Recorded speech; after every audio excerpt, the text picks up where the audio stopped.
Hey lovers of Westeros, Ashley of Naath here. This video is going to be a follow-up to my first Sarella Alleras video. I don't have new information per se, I just feel I could have given greater emphasis to certain elements of the theory to build a better case for it being true. There's also some information that, while not new, I didn't include in the first video, and it could add to the theory's veracity, so I'd like to present that to you as well. For a refresher, Sarella Sand is Oberyn Martell's fourth eldest daughter, born in 280 or 281 AC. Her mother, the traitor captain of the Feathered Kiss, comes from the Summer Isles.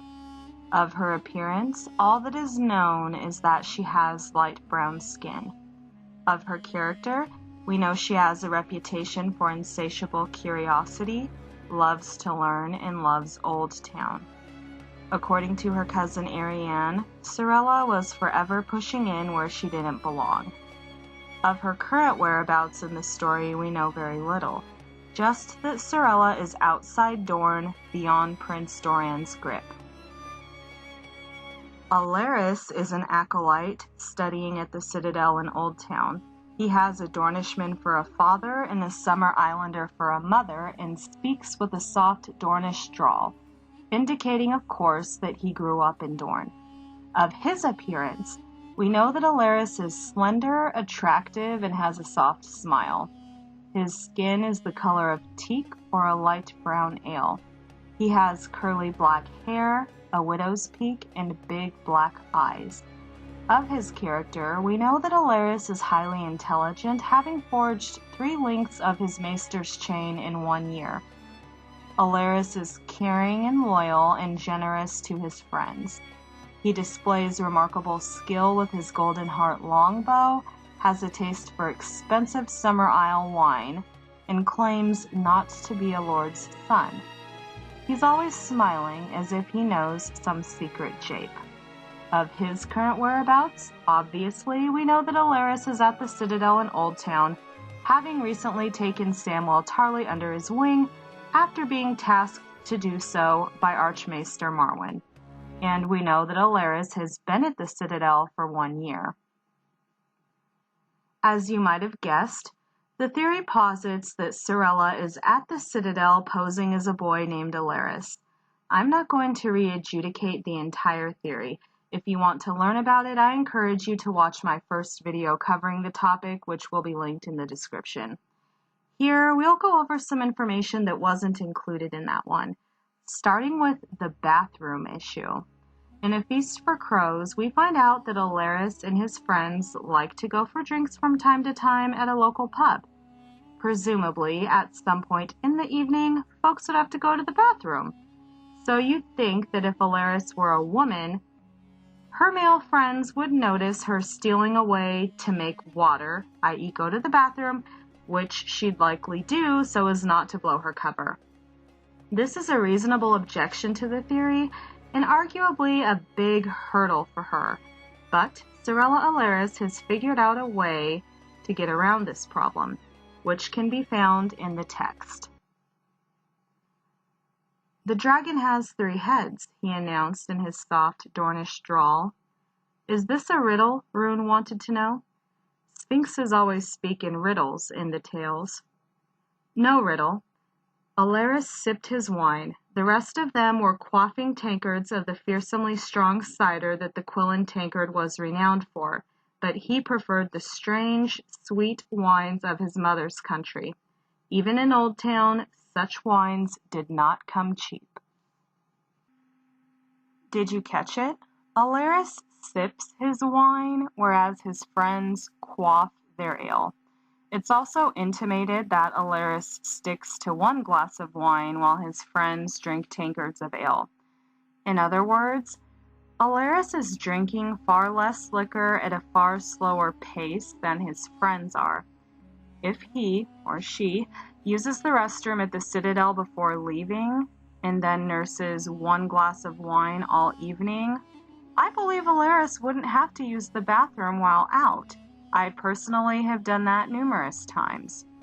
If you are sipping while your friends are quaffing, That's certainly one way to skirt the issue, and you have to ask yourself, why would George make that distinction? He's trying to tell us something. He's hinting at how Alleras would get around that problem, or how Sarella, posing as Alleras, would get around that problem.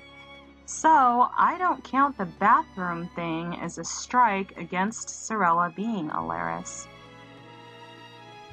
Now, another issue I'd like to examine that wasn't included in the original video is Alleras' feud and how it connects to Prince Oberyn. In A Feast for Crows, we find out that Alleras has an ongoing feud with a character named Leo Tyrell, sometimes called Lazy Leo. Leo mocks Alleras' biracial background, referring to him as a mongrel and calling his mother a monkey. Leo also insinuates that Alleras' brown skin makes him look dirty. Racism aside, Leo also mooches off of Alleras whenever they go out because Alleras is effing loaded, which, without getting too far off base, could be another hint that Sarella and Alleras are the same person. Alleras can afford the most expensive wine in Old Town on top of paying his friends' tabs.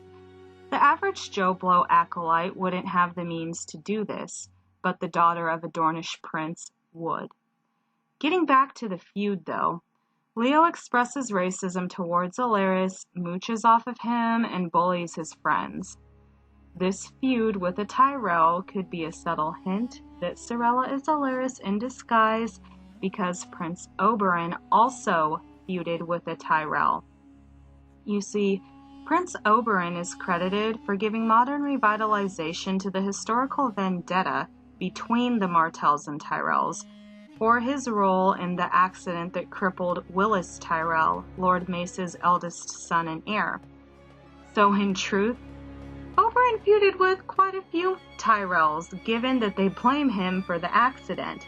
You know what they say, like father, like son. Or in this case, like father, like daughter pretending to be son.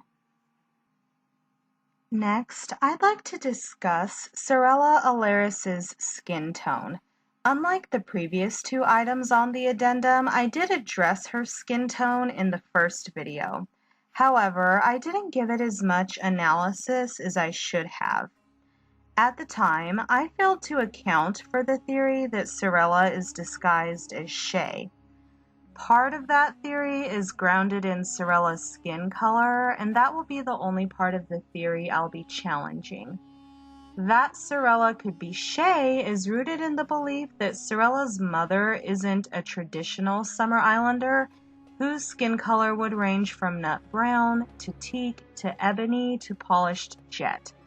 Instead, her mother would be a Rhoynish descendant from the group of Nymeria's refugees who remained in the Summer Isles after Nymeria and her 10,000 ships continued on with their voyage because they had made a pit stop in the Summer Isles. The Rhoynar's skin color is described as smooth olive, so you can see that Sarella would look drastically different if she was half salty Dornish and half native Summer Islander than if she was half salty Dornish and half Rhoynish. As a matter of fact, the latter would be one and the same because Nymeria and her refugees settled in Dorne, and Nymeria herself married a Martell, and of the three types of Dornish, the salty most retained the Rhoynish features, and that's what the Martells are considered. They're salty Dornish. In any case, Shae's skin color is never directly stated. Of her appearance, the most we're told is that she's got dark hair and smooth cream skin. Alleras has curly dark hair and skin the color of teak, light brown ale, or a nut. The question is, which of these two characters does Sarella most resemble? Sarella is said to have light brown skin, so that doesn't tell us much. However, I think George R. R. Martin provided some clarification on his Not a Blog.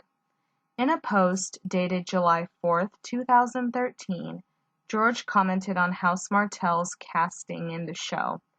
Among other things, the post reads, As for the Dornishmen, well, though by and large I reject one-to-one analogies, I've always pictured the salty Dornish as being more Mediterranean than African in appearance. Greek, Spanish, Italian, Portuguese, etc. Dark hair and eyes, olive skin. When and if the show introduces Prince Oberyn's daughters, the Sand Snakes, I expect we will see the same diversity as in the books, ranging from Tyene, blonde and blue-eyed, to Sarella, light brown skin, as her mother was a Summer Islander. Given that George was speaking about diversity and highlights that Sarella's mother is a Summer Islander, so Sarella's skin is light brown, I'm inclined to think Sarella favors Alleras, not Shae. If Sarella favored Shae, she wouldn't be very diverse in comparison to the other sand snakes. While Shae's appearance is consistent with George's description of the salty Dornish, he goes out of his way to suggest that Sarella's appearance is different from that because of her mother. So that tells me that Sarella's mother is a native Summer Islander, not one of the Rhoynish immigrants, which again points to Sarella being disguised as Alleras, not Shae. Not to mention, the description of Alleras' skin tone is consistent with multiple of the shades that we know native Summer Island skin tones are. Now, if these comments from George aren't enough to convince you, consider Leo Tyrell's racist comments. He calls Alleras' mother a monkey and says Alleras' nut-brown skin is dirty looking.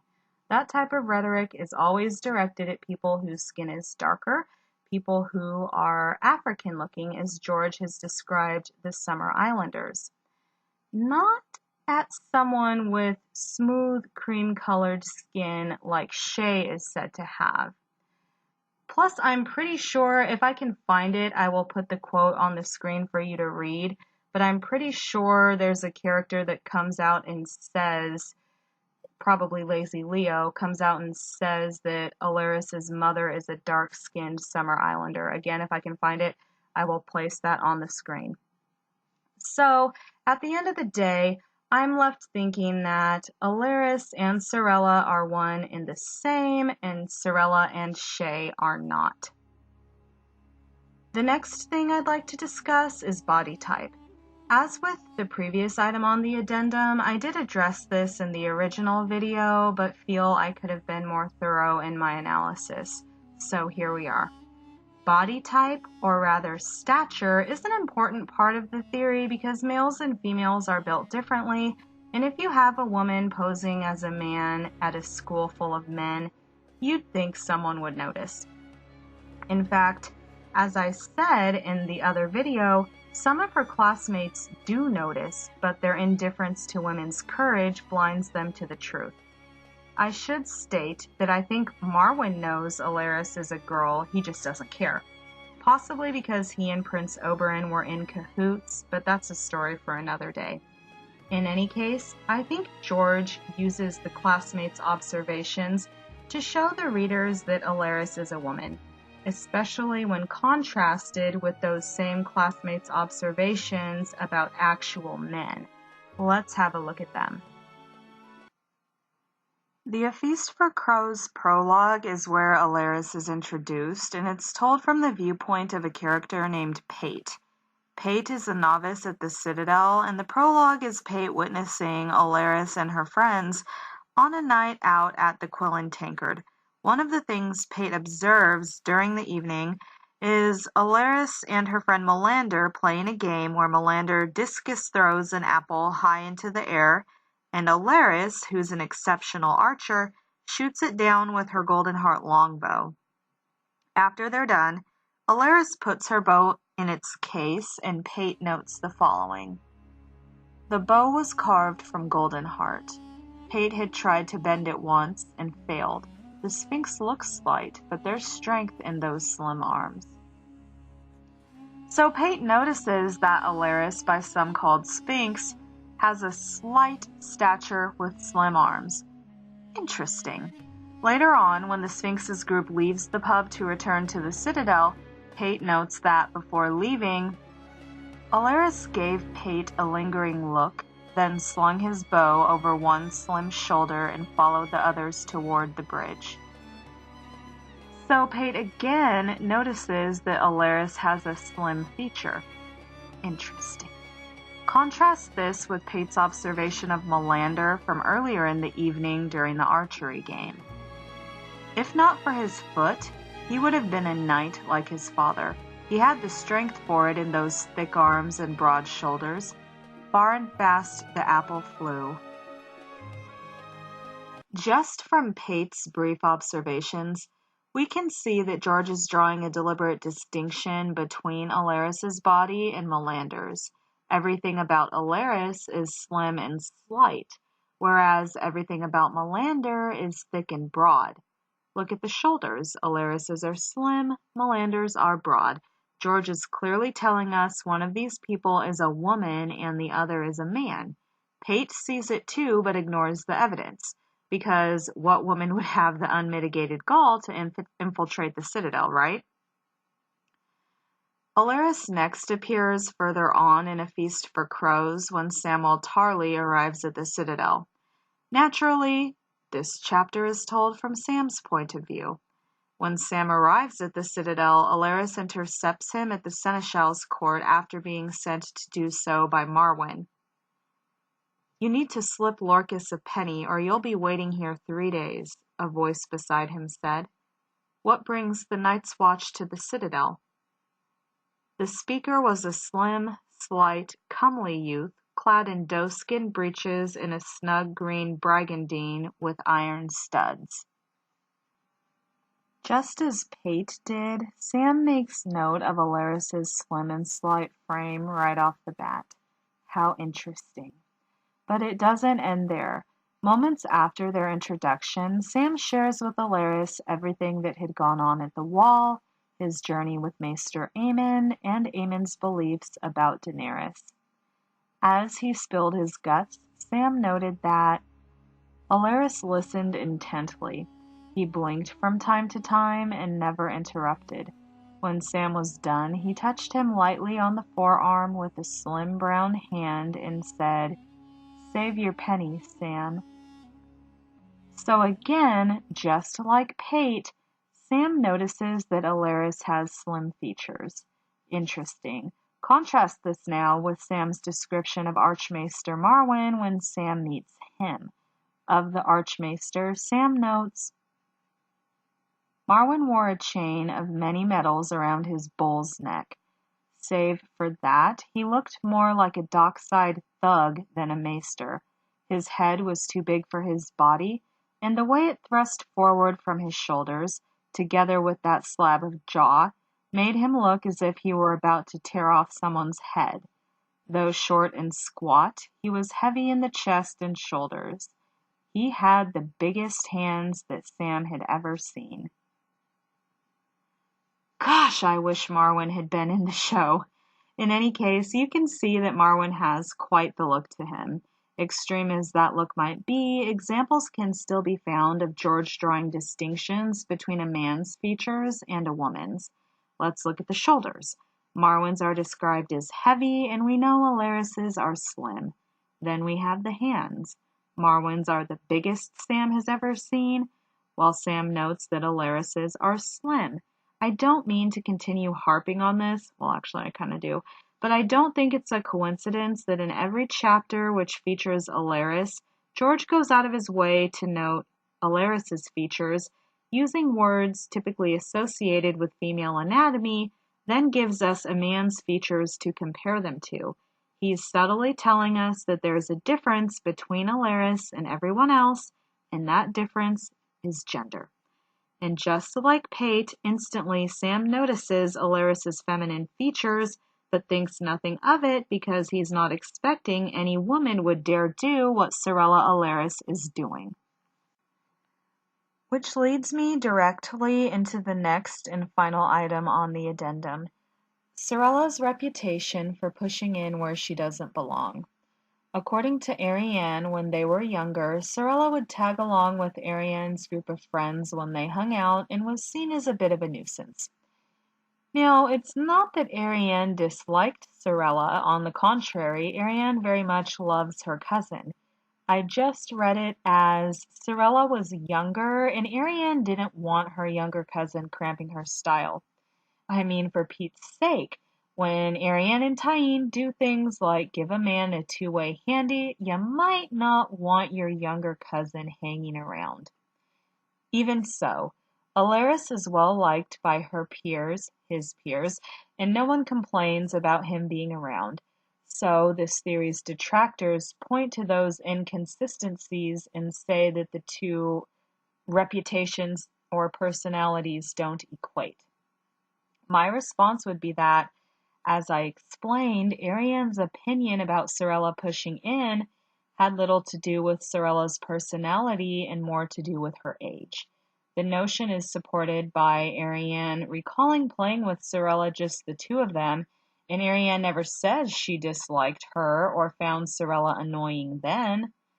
The second thing I'd note is that if you don't accept my first response, look at it like this.